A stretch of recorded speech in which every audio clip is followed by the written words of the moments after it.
lovies, happy Sunday to you. I'm so glad to be here with you this morning. So this project starts off, I'm using Deco Art Media fluid acrylics and gesso and modeling paste and matte medium and lots of vintage papers. That the main vintage floral piece is going to be free in the subscriber resource library, and the others I will have listed. They're from 2 different collage packs. I will have those listed for you in case you want to get them. And then I'm just putting everything down with some matte medium and just kind of loosely getting some papers down and just kind of playing a little bit.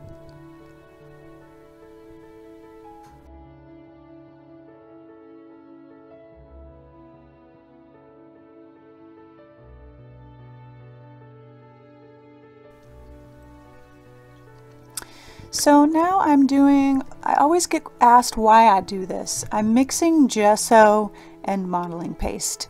And the reason that I do that is because I want a true white when I put my modeling paste down. And usually modeling paste will dry somewhat opaque with almost clear, it just depends. Plus I want it to be super chalky so it accepts the paint really well and gives it a really good grungy feel.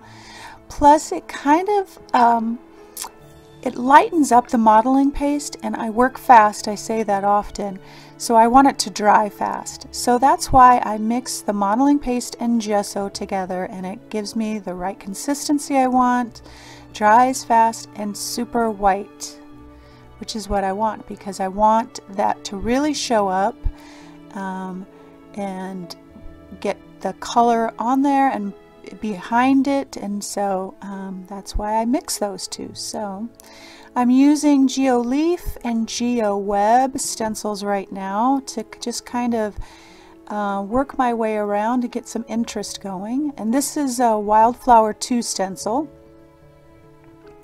And my thought process behind this is that when I thought about being gentle with myself, where do I want to go? And I thought about just being in a garden, walking through a garden, and so that's what this is representing, that kind of peaceful garden feel, and just trying to add some interest and some texture.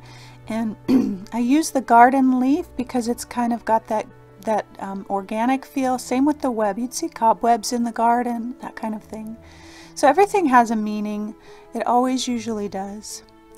And so I just want to lay some color down, and I'm using Deco Art's fluid acrylic in yellow oxide and primary magenta, and just watering it down, dipping my brush in water and then applying it and having it real loose and watery. And now I'm using quinacridone magenta and just really getting it in the crevices of all of that modeling paste, all the yummy goodness, and just working it kind of along with the yellow flowers and what I thought I might see in my imaginary garden. And I want it to be really light, and it will always dry lighter usually. One of the reasons I like using fluid acrylic is because it's got a higher pigmentation, and so when you do water it down, the colors are still pretty true, and it doesn't take a lot of water to water it down because it's already really fluid. So now I'm using teal and a little quinacridone violet.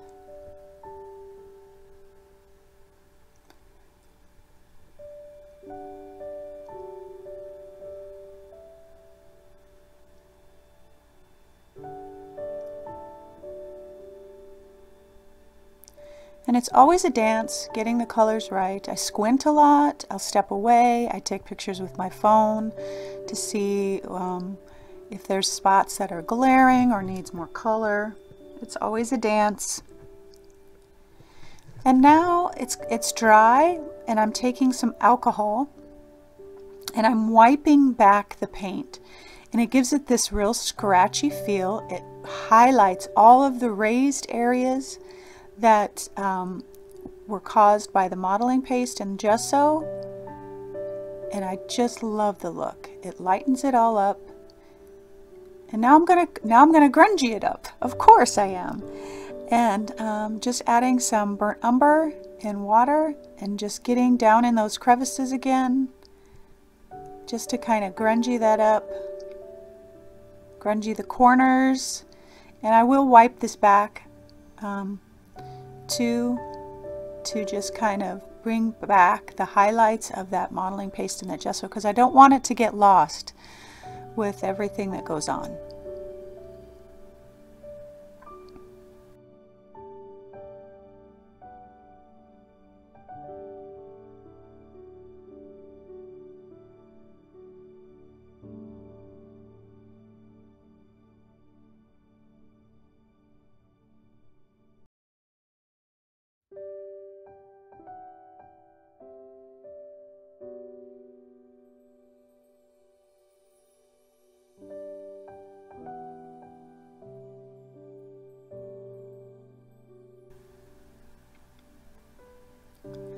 So now I'm taking my charcoal pencil and just shading a bit, trying to get a feel of where this is going to go.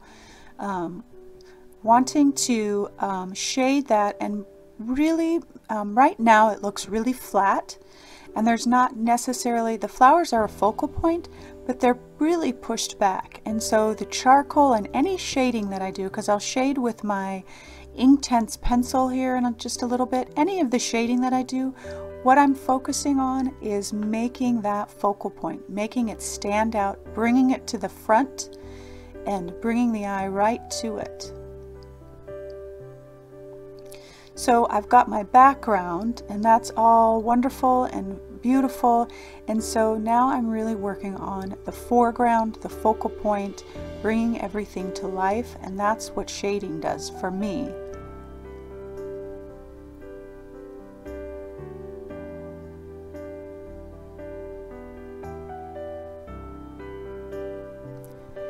And when I'm shading with my charcoal pencil, I always start light and then go dark.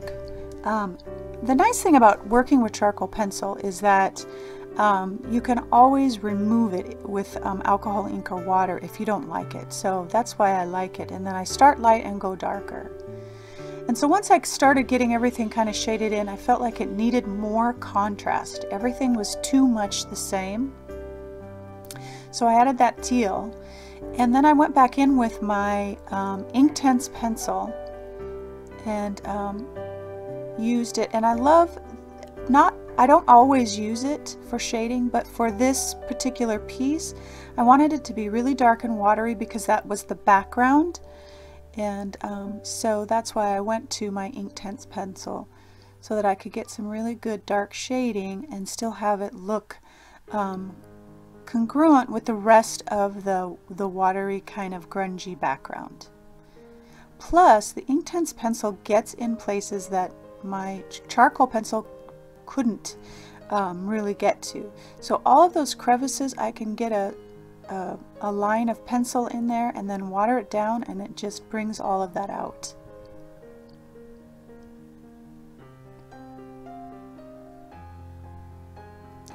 I even tried using my pencil with my stencils, and I actually liked it. There's some that weren't as successful as I wanted them to be, but again, I was going for that kind of watery effect, and I was afraid that if I did just a regular stencil, it might be too bold. But I did switch to using, just my regular style of stenciling with a foam sponge. But this was fun, and I liked the effect. Something new to do, to try. Always trying and experimenting, right?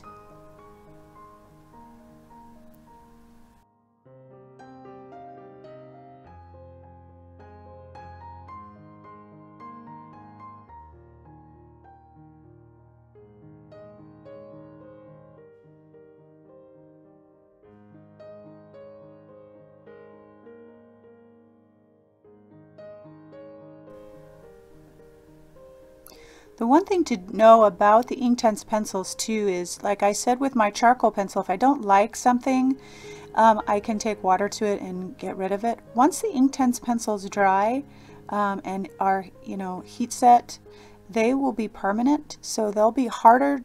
If you change your mind, it's harder to remove them once it's dry, but you have plenty of time until then to adjust or change or lighten or whatever. So it's still really pretty versatile.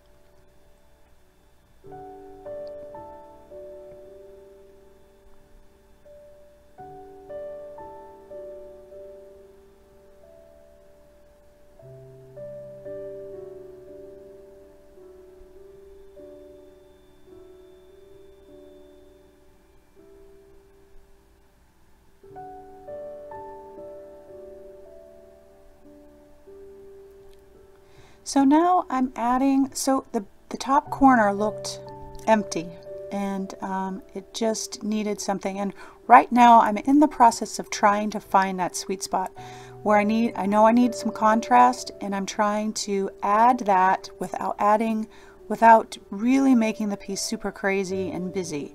It's already really busy with everything that's going on, so I wanted it to be subtle.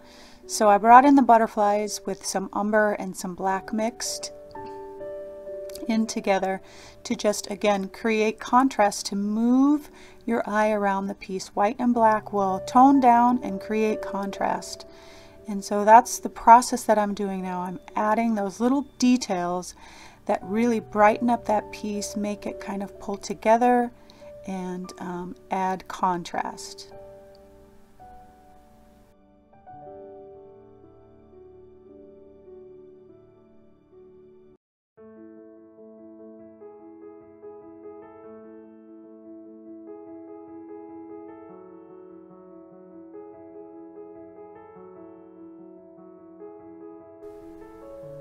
And I want the contrast to be there, but I want it to be subtle and soft so that it blends all together, so that you're not saying, wow, look at all that stenciling. I've got a soft pastel stick to just kind of add pops of white along the flowers, nice and soft, and yet again it's that white and black that add contrast and brightness and bring things to the front.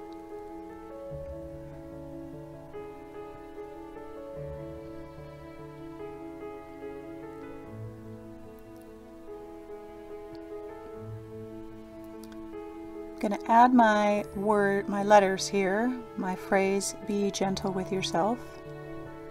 And I'll share more about that at the end of the video.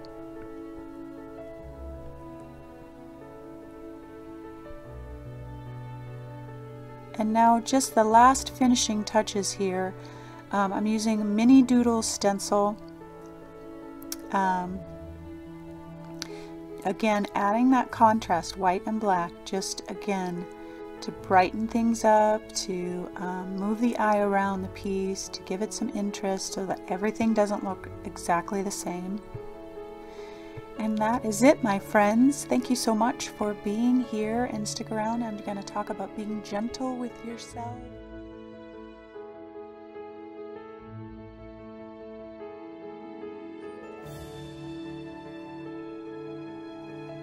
All right, lovies, there she is, and I explained the process through the video, and I just love this is my home. This is where I always go back to creating wise. I will venture off into different areas and love exploring, but this is always home for me because it's just got all the things that I love. But I want to just quickly talk to you about this, what it says. It says, be gentle with yourself. My loves, this is a constant work of practice for me. We are always harder on ourselves than we are with anybody else. We would never say the things that we say to anyone else that we tell ourselves. We wouldn't expect somebody else to work 24/7 or be 100% on all the time, or be the best mom all the time, or be. And so I just want to remind you, as I remind myself, to be gentle with yourself. In today's age of social media, we see the perfect picture, the perfect art, the perfect home, all of those things that tell us that maybe we're not enough. And I just want to say, go easy on yourself. Be gentle with your soul. Take the time that you need to rest or play or create, and don't let anybody else's opinions or work or home or style or any of that stuff influence who you are. Be you. You, just you, is fantastic. And I'm always having to remind myself of that, and particularly in the area of rest. I'm not a good rester. I am a workaholic, and that's not a good thing. So I am trying to really hard to be gentle with myself and give myself permission to rest, to take a break, to not do 127 videos in a week or whatever it is, to just rest. If you don't, your body will take it anyway. You'll get sick. I'm sick right now. So my loves, love yourself. Be gentle with yourself. Show yourself as much compassion and kindness and care as you would anybody else, as you would your children or your partner or the neighbor or whoever. Show yourself the same kind of compassion. We need it, and we need to let go of all the preconceived ideas of how our life is supposed to look. And live it our own way, on our own terms. All right, my loves, I hope your Sunday is awesome, and I hope that you are so gentle with yourself today, and that you take what you need to replenish and restore yourself. Have a wonderful Sunday, and always know that you are loved.